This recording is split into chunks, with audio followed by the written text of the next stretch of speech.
morning, I'm Diane Gerdes. This is the Economy Cupcake. It is May 11th, 2012. Is Jamie Dimon a mother?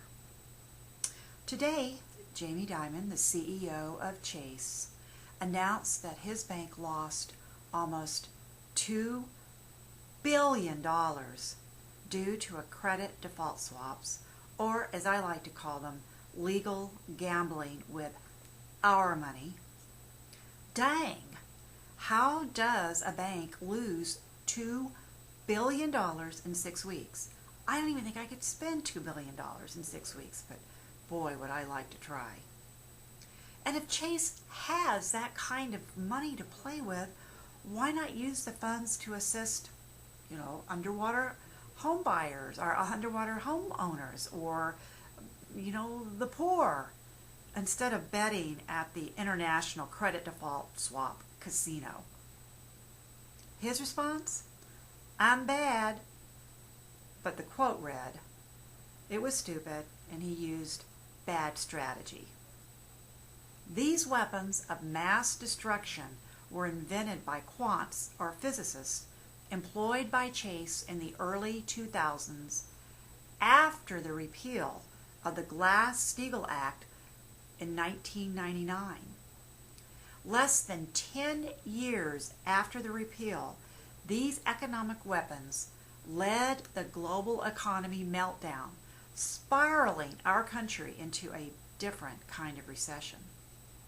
By the way, Glass-Steagal was passed in 1933 during the Great Depression, outlawing banks to gamble with depositors' money. Gretchen Morgenson wrote in the New York Times on April 1st that financial weapons should have approval from an agency, much like the FDA, before allowing new concepts to roll over our free markets. Free to, Wall Street and the banks, but not to you or me. These sophisticated, tangled derivatives are not mother's little helper, nor will they cure ED. But they have caused long-term damage to countries' economies, look at Greece, and the lives of over 4 million Americans who have foreclosed on their homes, and over 30 million underwater borrowers. The effects are far-reaching, from bankruptcies to cities to countries to major corporations to our unemployment rate.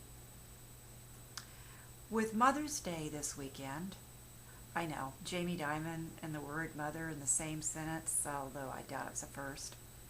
We should take a moment to think about our country. Have our great leaders contracted a dementia so severe that they've already forgotten about what happened 4 years ago when the near global catastrophe?